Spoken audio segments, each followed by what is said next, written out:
හිරු අවරට යමින් ගමේ කුඩා කඩමණ්ඩිය පුරා රන්වන් පැහැයා කිසිමින් තිබින.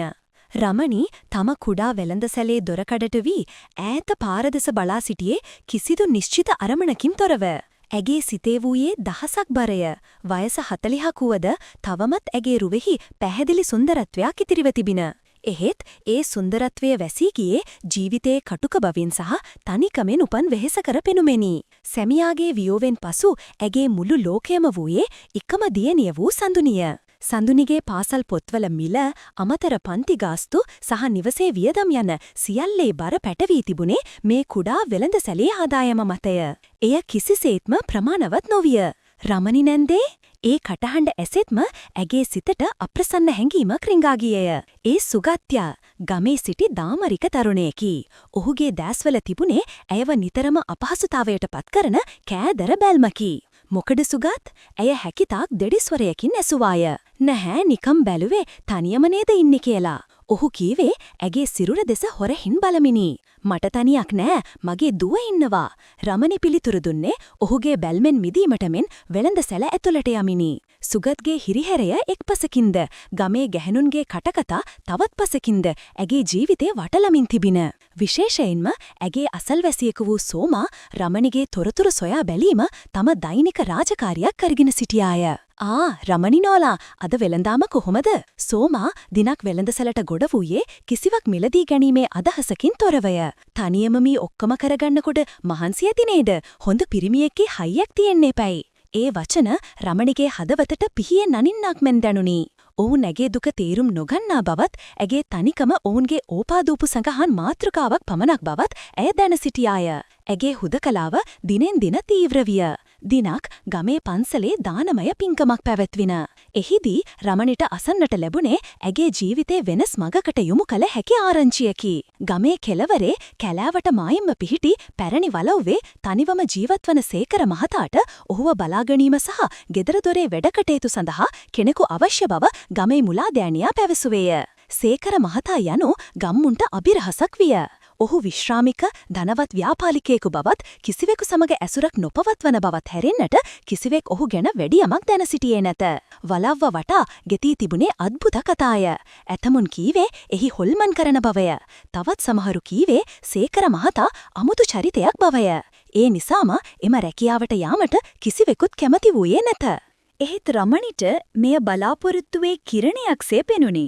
සඳුනිගේ අනාගතය වෙනුවෙන් ඕනෑම අභියෝගයක් බාර ගැනීමට ඇය සූදානම්ව සිටියාය. මම යන්නම් මුලාදෑනිතුමා, මට ඒ රස්සාව කරන්න පුරුවම්, ඇය ඉඩිතරව කීවාය. ගම්මෝ ඇය දෙස බැලුවේ පුදුමයෙනි. රමණි, උඹට පිස්සුද? ඔය වලව්ව හොඳ තැනක් නෙවෙයි, සෝමා ඇයට රහසින් කීවාය. නමුත් රමණි තම තීරණය වෙනස් කළේ නැත. ආර්ථික අපහසුතා සහ සමාජ පීඩනයෙන් මිරිකි සිටි අයට අභිරහස් වලව්ව ඊට වඩා බියජනක තැනක් ලෙස නොපෙනුනි.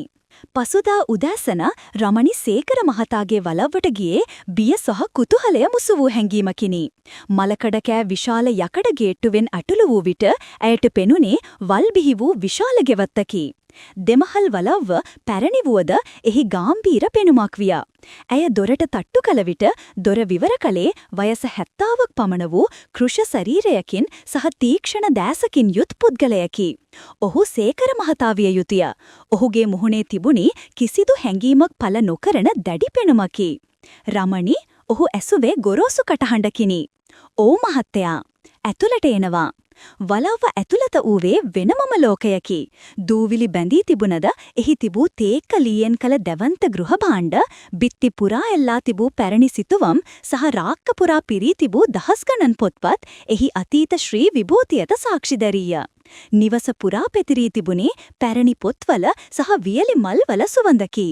සේකර මහතා බැලුබැල්මට සැරපරුෂ පුද්ගලයෙකු ලෙස පෙනුනද දින කිහිපයක් ගතවන විට ඒ දැඩි පෙනුම යට කාරුණික හදවතක් ඇති බව රමණිය වටහා ගත්තාය. ඔහු ඇයට નિયમિત වේලාවට ආහාරපාන පිළියෙල කර දීම සහ නිවස පිරිසිදුව තබා ගැනීම හැර වෙනත් කිසිදු බරපතල වැඩක් පැවරුවේ නැත.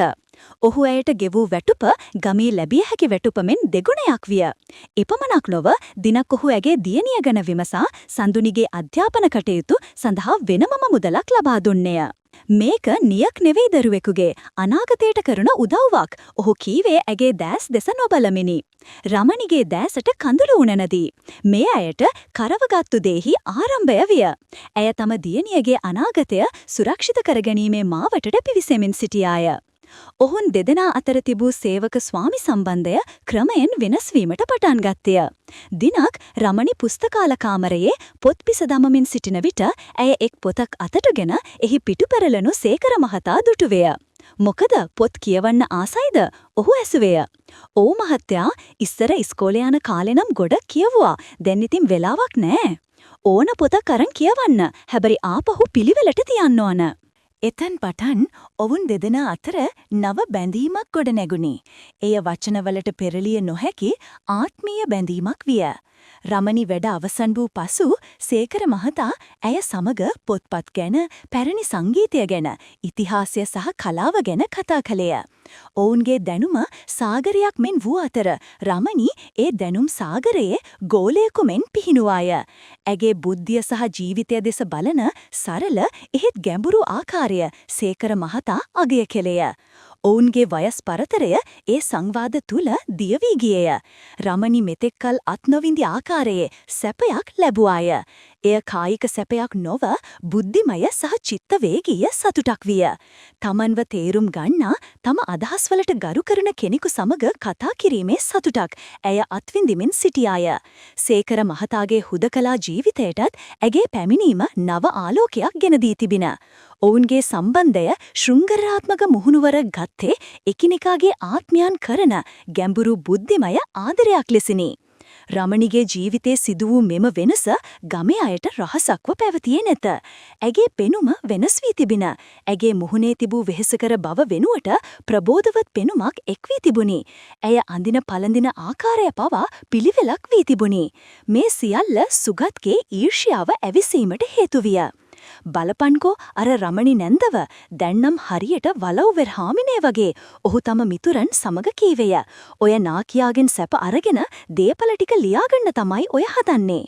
සුගත් විසින් පත්තු කරන ලද ඒ ගිනි පුපුර සෝමාවැනි අය විසින් ගම පුරා ලැව් ගින්නක්සේ පතුරවන ලදී.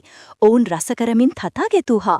රමණි සහ සේකර මහතා අතර ඇත්තේ අසම්මත සම්බන්ධයක් බවටත් ඇය මුදල් සහ දේපල වෙනුවෙන් ඕනෑම දෙයක් කරන ගැහැණියක බවටත් ඔහු චෝදනා කළා. වයසක සීයගෙන් සප අරන් කරවගත්තු රමණි නැන්දා යන නම ඇයට පටබැඳුනේ ඒ ආකාරයෙනි. රමණිට ගමෙන් දැඩි පීඩනයක් එල්ල විය.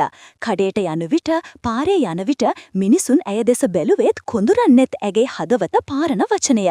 ඇය සියල්ල ඉවසාගෙන සිටියේ තම දියණියගේ අනාගතය සහ සේකර මහතාගේ කරුණාව සිහිපත් කරමිනි. දිනක් වලව්වේ උඩුමහලේ කාමරයක් පිරිසිදු කරමින් සිටි රමණිට පැරණි ලී පෙට්ටියක දමා තිබූ ඡායාරූප ඇල්බමයක් හමු විය. කුතුහලයෙන් එය පෙරලා බැලූ ඇය ස්ටාර්ට් වූාය. එහි තිබුණේ තරුණ වියේ සිටි සේකර මහතාගේ ඡායාරූපය. ඔහු අසල සිටියේ රූමත් තරුණියකි. ඇගේ මුහුණේ තිබුණේ රමණිගේම මුහුණේ ඡායාවකි. ඔවුන් දෙදෙනා අතර පුදුමාකාර සමානකමක් විය. ඒ සමගම ඇගේ මතකයට ආවේ වලව්වේ උඩුමහලේ කෙළවරේ තිබූ නිතරම අගුළු දමා ඇති කාමරයයි. විට විට ඒ කාමරයේ දෙසින් ඇයට අමුතු ශබ්ද ඇසී තිබින. ඇතැම් විට සියුම් කෙඳිරිල්ලක්, තවත් විටක යමක් බිම සූරනවා වැනි ශබ්දයක්. ඇය ඒ ගැන සේකර මහතාගෙන් ඇසූ විට ඔහු එකවරම නිහඬ වී ඒ කාමරය ගැන හොයන්න එපා යයි දැඩිව පැවසුවේය. සේකර මහතාගේ අතීතය විශාල ප්‍රහේලිකාවක් බවට පත්විය. ඡායාරූපයේ සිටින කාන්තාව කවුද?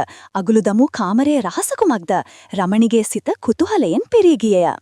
එක් මහා වැසි සහිත අකුණු ගසන රාත්‍රියක වලව්වේ නිශ්ශබ්දතාවය බිඳී ගියේය. සුගත් සේකර මහතාගේ වලව්වේ විශාල ධනයක් සංගවා ඇත්තේ සිතා එය සොරකම් කිරීමේ අරමුණින් වලව්වට හොර රහසේ ඇතුළු වී සිටියේය. ඔහු සිතුවේ රමණි ඒ ධනයේ රහස දන්නා බවත් එය අගුළු දමා ඇති බවත් ය. ඔහු යකඩ පොල්ලකින් එම කාමරයේ දොර කඩා දැමීමට උත්සාහ කරන ශබ්දයට සේකර මහතා සහ රමණි අවදි වූවා. "කවුද එතන?" සේකර මහතා ගුගුලේය. කිසිදු පිළිතුරක් නොලද තැන ඔහු සහ රමණි පහනක් දල්වාගෙන උඩුමහලට ගියහා. එහිදී ඔවුන් දුටුවේ දොර කඩා දැමීමට වෙරදරම සුගත්ය. තමුසේ මොකද මෙතන කරන්නේ? සේකර මහතා කෝපයෙන් ඇසුවේය. මට දීපන් ඔය වස්තුවෙන් ටිකක් නැත්තම් මම මේ රහස ගමම දැනගන්න තියෙනවා. සුගත් තර්ජනය කළේය. ඔවුන් අතර ඇති වූ පොරබැදීම අතරතුර දි รา පත් වී තිබූ දොරේ අගුල කැඩී ගොස් දොර විවර වියා. කාමරය තුල වූ දර්ශනයෙන් රමණී ගල් ගැසුණාය. එහි සිටියේ වස්තුවක් හෝ නිධානයක් නොව ඇඳක වාඩි වී බියෙන් වෙවුලමින් සිටි තරුණියකි. ඇගේ දෑස්වල තිබුණේ බියපත් අතරමං වූ බැල්මකි. ඇය අන් කිසිවෙකුත් නොව ඡායාරූපයේ සිටි කාන්තාවගේ තරුණ වියේ අනුරුවක් බඳු විය. ඇය සේකර මහතාගේ මානසික ආබාධයකින් පෙළෙන එකම දියණිය වූ මාලිකායයි. ලෝකයාගෙන් වසර ගණනාවක් තිස්සේ ඔහු සංගවාගෙන සිටි ඔහුගේ හදවතේ තුවාලය ඇය වියා. සිදුවීමෙන් පසු සුගත් පොලිසියට බාර දෙන ලදී. ඔහුගේ සැබෑ ස්වරූපය ගම්මුන්ට හෙළිවියා.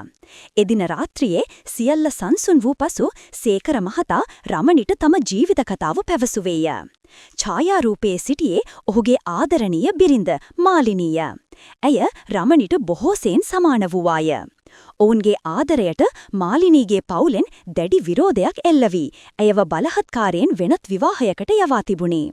වසර ගණනාවකට පසු ඇගේ සැමියා මිය ගිය පසු සේකර මහතා ඇයව නැවත සොයාගත් නමුත් ඒ වන විට ඇය දැඩි ලෙස රෝගාතුරව සිටියාය. ඔවුන්ට එකට ජීවත්වීමට ලැබුණේ කෙටි කලකි. ඔවුන්ගේ එකම දියණිය වූ මාලිකා තම මවගේ මරණයෙන් පසු දැඩි කම්පනයට පත්ව මානසිකව බිඳ වැටී තිබුණේ.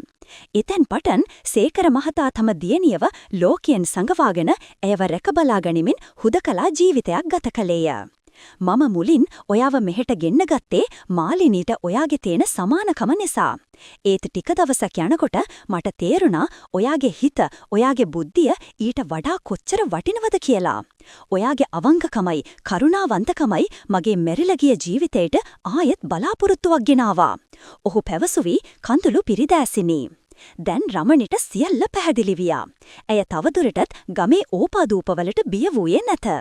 ඇය සේකර මහතා සහ ඔහුගේ අසරණ දියණිය සමග සිටීමට තීරණය කළා. පසුදා ඇය ගමමෙඩින් ගමන් කළේ පෙරට වඩා ශක්තිමත් ගැහණියක ලෙසිනි. ඇගේ දෑස්වල තිබුණේ අභිමානයකි.